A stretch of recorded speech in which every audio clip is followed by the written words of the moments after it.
Ex-diretor da Petrobras admite que recebeu mensalão de 550 mil em propinas só por um dos contratos que ajudou a fechar. O aplicativo ajuda a identificar os amigos de verdade e o amigo da onça. Brasileiro sabe dos riscos, mas insiste em não usar camisinha. Um emprego com um salário de 1.000 libras por mês e todas as despesas pagas, mas é debaixo de um frio de 0 grau. Vida da polêmica jornalista Oriana Fallaci vira filme para a TV italiana. Militar que matou na vida real o soldado personagem do filme Sniper americano pode pegar prisão perpétua. Vai conquista o 15º título e lidera a lista das escolas campeãs em São Paulo. E na hora do esporte, pego de novo no exame antidoping, Anderson Silva pode pegar expulsão permanente.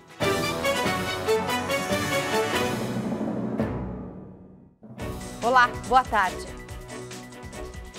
Agora é oficial, hora de voltar para casa. O paulistano já encontra algumas dificuldades nas estradas, bastante movimento nas principais rodovias do país e ainda por cima tem uma chuvinha para quem volta para São Paulo. Vamos saber como é que está a situação na rodovia dos imigrantes. É lá que está a repórter Laís Duarte. Oi, Laís, boa tarde. Boa tarde, Gabriela. Boa tarde a todos. A folia acabou mesmo, viu? Acabou inclusive nas estradas. A gente vê as estradas tranquilas ontem e anteontem. A situação é bem diferente agora em toda aqui a região da capital paulista, as rodovias do estado de São Paulo. A gente fala ao vivo aqui da rodovia dos imigrantes, que tem um tráfego muito bom nesse momento, só para quem resolveu seguir agora sentido litoral, viu? Porque no sentido oposto, para quem volta do litoral para a capital paulista, a situação não é nada boa. Tem bastante congestionamento aqui na chegada a São Paulo, trânsito muito lento e não só aqui. Na região de Cubatão, a Imigrantes tem as pistas fechadas dos dois lados por causa de uma manifestação. O trecho de serra também tem tráfego bastante lento. Quem optou por subir pela Anchieta vai encontrar filas também na chegada a São Paulo, justamente por causa do excesso de veículos. E quem vem de outras regiões do estado não encontra situação muito diferente não, viu? A rodovia Presidente Dutra, de quem vem de São José dos Campos, quem vem do Rio de Janeiro,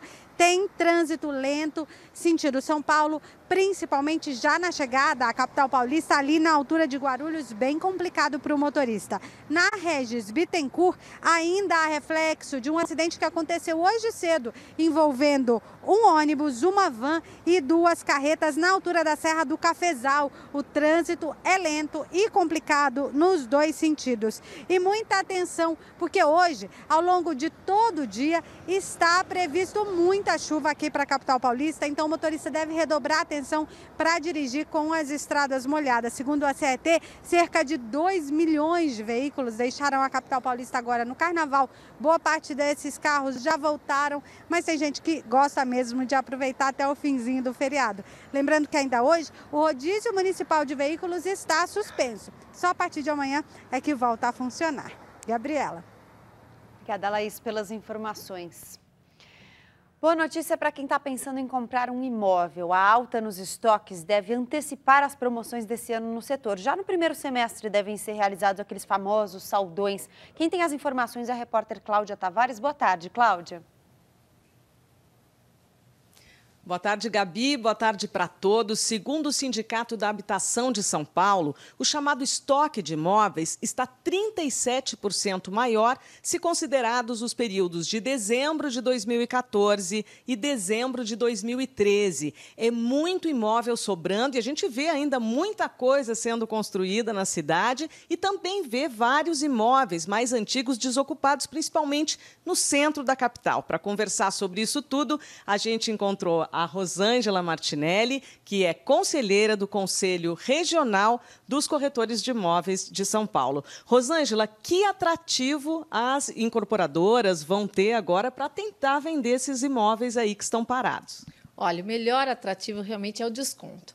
Um desconto é em média de 30% a 35%, né? E a facilidade de pagamento. Isso é o melhor atrativo que qualquer consumidor precisa ter. Por que se chegou a esse atrativo? Qual é a questão que envolve ele? A produção ela fez e está com remanescentes, né? Muitos distratos que não conseguiram, né? Pessoas que compraram e que não conseguiram financiar o saldo devedor e estão devolvendo para as suas incorporadoras. E as incorporadoras, isso é custo. Então, portanto, precisam fazer essa venda com esse desconto, porque senão a sua lucratividade cai barbaramente. Então, a princípio, é por isso mesmo, né? Muito estoque devido a essa devolução, esses distratos que ocorreram. Registrar um imóvel que alguém vai comprar vai ficar mais caro? A partir de março, isso aumenta de 2% para 3% o ITBI, que é o Imposto de Transmissão de Bens. Agora, outra coisa que as pessoas querem saber. Há muito tempo se fala que vai ter um reajuste aí dos valores em São Paulo que dispararam, tanto para aluguéis quanto para vendas. A gente pode esperar esse reajuste de mercado e para quando?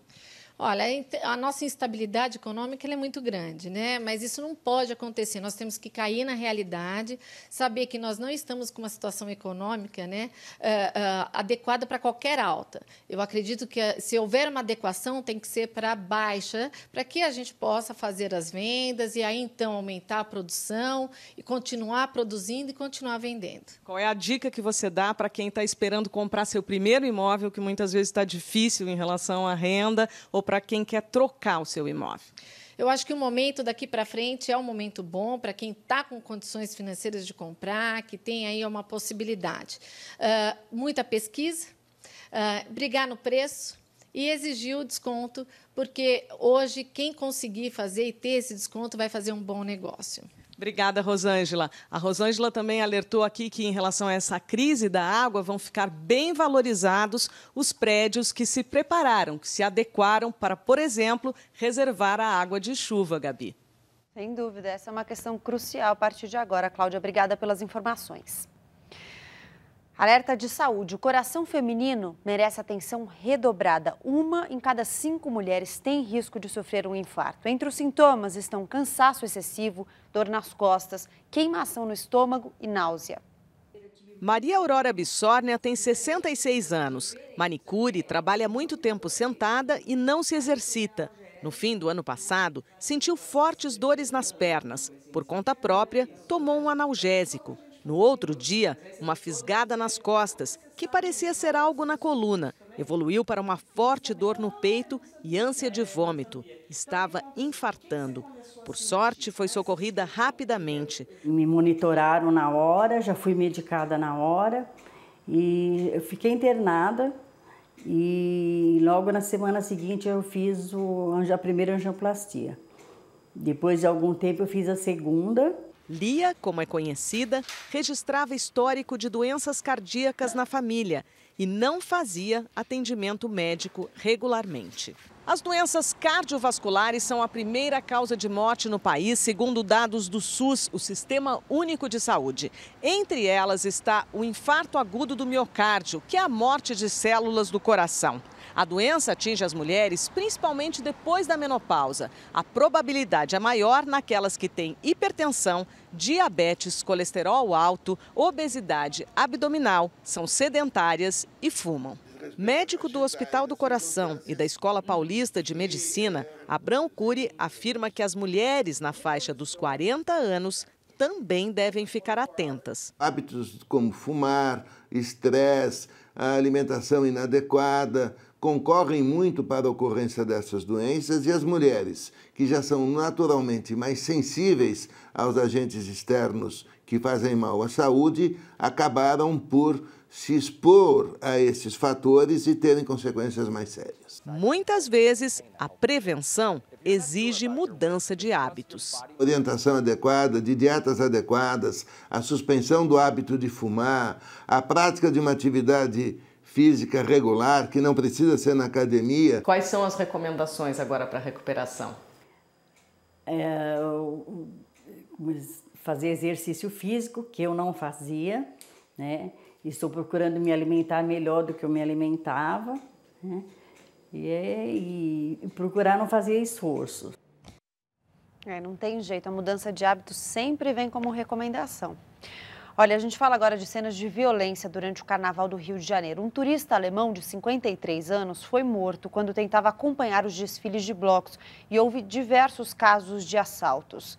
Grupos de assaltantes roubaram e espancaram turistas que se afastavam dos blocos. Os casos de violência ocorreram na zona sul do Rio e também nas áreas próximas ao centro da cidade. As chuvas que caem desde ontem aqui em São Paulo provocaram inundações na zona leste da cidade, principalmente no bairro de Itaim Paulista. Diversas ruas ficaram inundadas e os moradores perderam móveis e outros objetos. Como as chuvas voltaram a cair durante a noite, a situação se agravou. Os terrenos na região fazem parte de uma antiga área de várzea, que é coberta facilmente em caso de chuvas prolongadas. E olha, as chuvas causam transtornos para moradores de alguns bairros, mas é bem-vinda em outros, viu? De ontem para hoje, o nível do sistema Cantareira voltou a subir mais alguns pontinhos. Passou de 8,3% para 8,9% do volume total. Até hoje, dia 18, as chuvas superaram em quase 30% o volume previsto para fevereiro, mas ainda falta muito para alcançar o nível ideal do sistema Cantareira.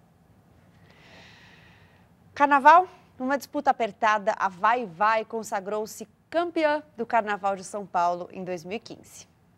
A expectativa antes da apuração era enorme, mas a confiança das favoritas também era grande, apesar do nervosismo. Que aqui você vai do céu ao inferno em segundos. Foi um duelo ponto a ponto. 10º a 10º. Na reta final da disputa pelo título do Carnaval paulistano, Vai-Vai e Mocidade Alegre, que liderava a apuração até o penúltimo quesito, protagonizaram uma luta emocionante. Até que o veredito do último jurado foi anunciado. Ao ouvir o tão esperado 10, que garantiu o 15º título na história, com vantagem de apenas 3 décimos, a emoção tomou conta dos integrantes da Escola do Bexiga, a mais antiga agremiação do Grupo Especial de São Paulo. O peso da conquista é traduzido pelo tamanho da taça, erguida com certa dificuldade.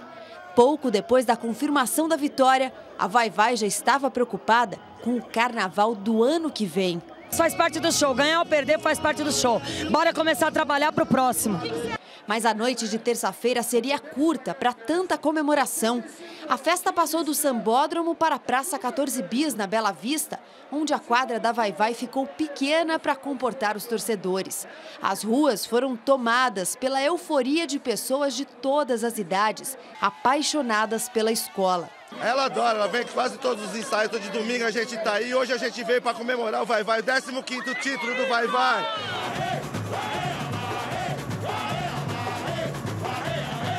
No carnaval que teve a consagração do tributo à inesquecível Elis Regina, a família da cantora pôde sentir a presença da estrela, desde a escolha do enredo até o desfile. Foram semanas incríveis que eu passei aqui, de emoção, à flor da pele o tempo todo. E que, com certeza, a baixinha lá em cima está com um sorrisão desse tamanho agradecendo a galera. Elis não poderia ter recebido o melhor presente, já que em 2015 completaria 70 anos. Mas na madrugada do último domingo, ela estava mais viva do que nunca. Só uma correção, aquele que apareceu por último é o Pedro Mariano, na verdade, filho da Elis Regina. Isso aqui pode se chamar de um emprego realmente diferente. Um lugar onde a temperatura no verão está sempre perto ou abaixo de zero e onde a maioria dos vizinhos é composta só por pinguins. Existem 4 vagas abertas a candidatos de todas as nacionalidades. É para trabalhar no posto da Antarctic Heritage Trust, um posto avançado do correio do governo britânico na Antártica. Por um salário de 1.000 libras, cerca de R$4.000, e todas as despesas pagas, o candidato terá que ficar lá durante o verão no Polo Sul, que vai de novembro a março. Acontece que mesmo durante o verão, as temperaturas podem cair abaixo de zero durante semanas. A energia elétrica vem de baterias, que podem ficar inativas quando o frio é muito forte. Quando isso acontece, os banhos de chuveiro se tornam um luxo inacessível durante semanas. Entre outras tarefas, os aprovados terão que atender tripulantes dos navios que param no porto local durante o verão e buscam a correspondência no posto. Fora isso, terão que conviver com os pinguins, que, segundo os conhecedores da região, são bonitos à distância, mas de perto cheiram mal. Interessou? Os candidatos a esse emprego devem escrever para o Antarctic Heritage Trust no endereço www.ukaht.org. Mas é preciso se apressar, viu? Porque o prazo para inscrições termina no dia 27. E em relação ao salário e às despesas, tem uma coisa bem certa. Os aprovados não vão ter muito onde gastar esse dinheiro durante todo o tempo que estiverem por lá, não, viu? Olha, se um quadro do Francis Gauguin foi vendido recentemente pelo valor recorde de 300 milhões de dólares, quanto poderia valer uma obra de Leonardo da Vinci recém-descoberta? Essa pergunta vem agitando os mercados de arte da Europa desde que voltou à cena uma tela atribuída a da Vinci, mas ainda sem comprovação. Esta é a verdadeira Mona Lisa, que atrai milhões de visitantes ao Museu do Louvre a cada ano. E esta seria a outra Mona Lisa, supostamente pintada por Da Vinci alguns anos antes da tela que ganhou fama mundial. Em março, a outra será exibida em vários países da Ásia em busca de eventuais compradores. Depois de passar um século pendurada nas paredes de um castelo do interior da Inglaterra, a obra foi adquirida por um consórcio de investidores. Foi criada até uma fundação Mona Lisa, com sede na Suíça, que passou a defender a autenticidade da nova tela. Mas os atuais proprietários enfrentam a oposição de críticos renomados, como o professor de História da Arte da Universidade de Oxford, Martin Kemp, e o especialista do Metropolitan Museum de Nova York, Luke Sisson. Para eles, só existe uma Mona Lisa, e quem quiser vê-la, basta ir ao Louvre ou entrar no site do museu. O resto, eles afirmam, é perda de tempo. A vida da polêmica jornalista italiana Oriana Fallaci virou filme que será exibido nas emissoras públicas da Itália. Loriana é um drama dividido em duas partes. Produzido por cineastas da emissora pública italiana Rai, chega às TVs italianas nessa semana. O longa conta episódios marcantes da história de Oriana Fallaci, que viveu de 1929 a 2006. A narrativa passa pelos grandes amores da jornalista até a trajetória profissional. Filha de um famoso ativista antifascismo, ela envolveu-se com política logo cedo. Aos 16 anos, começava no jornalismo. Acabou se transformando numa das principais correspondentes de guerra da Itália. Vendeu milhares de livros sobre a guerra do Vietnã e os conflitos no Golfo. Oriana Fallaci entrevistou grandes personalidades mundiais, mas virou centro de polêmicas depois do 11 de setembro. A jornalista tornou-se crítica ferrenha do Islã. Escreveu A Raiva e o Orgulho, considerado um panfleto anti-muçulmano. Ganhou novos fãs e perdeu velhos ao passar da esquerda para a direita. Na velhice, vivia alternadamente entre Florença, sua cidade natal, e Nova York. Para o diretor do filme, Marco Turco, contar a história de Oriana Fallaci é como contar a história do século XX. O governo da França baixou um decreto sobre reforma econômica no país. A manobra foi adotada pelo primeiro-ministro Manuel Valls para tentar contornar as críticas da oposição. A reforma tem o objetivo de estimular o crescimento da França e ajustar as contas de acordo com as regras exigidas pela União Europeia. É previsto na Constituição francesa que o primeiro-ministro possa assinar decretos, mas em outra ocasião, a medida, usada pela última vez em 2006, foi classificada pelo próprio presidente François Hollande como a negação da democracia. Situação e oposição estão revoltadas e prometem votar em 48 horas uma moção que pode anular o decreto. O promotor francês pede a absolvição de Dominique Strauss-Kahn no julgamento sobre prostituição. O ex-diretor do FMI teve o processo arquivado nos Estados Unidos, mas ainda responde à ação na França, que deve terminar essa semana. Strauss-Kahn negou organizar festas com garotas de programa e disse não saber que algumas mulheres com quem teve relação eram prostitutas. O promotor, que pediu a inocência, alegou que cada um tem o direito de viver a sexualidade como quiser. Em Nova Orleans, nos Estados Unidos, a Mardi Gras, ou Terça-feira Gorda, é considerada o grande dia do carnaval. Desfiles dedicados a personagens mitológicos enchem as ruas da cidade de mascarados. É a maior festa de carnaval americana. A onda de frio chegou por lá, com temperatura de 0 grau, mas teve festa mesmo assim. Em Munique, na Alemanha, o mercado central virou centro de dança e de cantoria. Vendedores de legumes e frutas ficam mais performáticos, assumem as apresentações no palco e recebem a visita de milhares de pessoas na terça-feira de carnaval. Adereços coloridos e muita animação são figurino obrigatório. Cresce a expectativa para o fim do julgamento do homem que matou o militar que inspirou o filme Sniper Americano. As testemunhas já foram todas ouvidas no tribunal e a promotoria pede condenação à prisão perpétua. Foi a autobiografia de Chris Kyle que inspirou o filme Sniper Americano. Kyle era um militar de elite da Marinha, atirador considerado herói pelos Estados Unidos. Foi morto em fevereiro de 2013, em um campo de tiros no Texas, mesmo estado em que o julgamento é realizado. O assassino é outro militar, Eddie Ray Roth, de 27 anos, que na mesma ocasião matou também um outro homem. Foi o próprio Chris Kyle, o sniper, que levou o assassino ao campo de tiros durante uma atividade para ajudar militares veteranos a curarem feridas e traumas da guerra. A defesa tenta inocentar Ray Roth, que confessou o crime. Os advogados alegam que o veterano da guerra do Iraque sofria de estresse pós-traumático e estava em estado psicótico quando atirou contra o colega. Mas, segundo especialistas, é difícil conseguir um veredito de inocência por insanidade no Texas. A promotoria não aceita a tese e pede prisão perpétua. Amigos verdadeiros são raros. Muitas pessoas que parecem confiáveis podem estar mais para muito amigas, né? Agora, um aplicativo para a internet promete identificar os falsos dos verdadeiros, será? Um tradutor de emoções. Este é o People Keeper, guardião de pessoas em inglês. Aplicativo criado nos Estados Unidos para julgar o valor das amizades. O programa é sincronizado com uma pulseira que mede batimentos cardíacos para registrar como o usuário se sente ao se encontrar com amigos. Isso não é para mim, eu acho que eu nasci na época errada.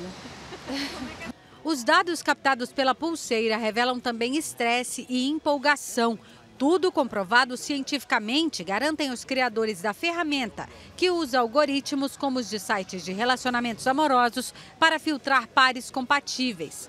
Se o programa achar que você está reagindo mal a outra pessoa, exclui esse amigo da lista de contatos. Radical também, né?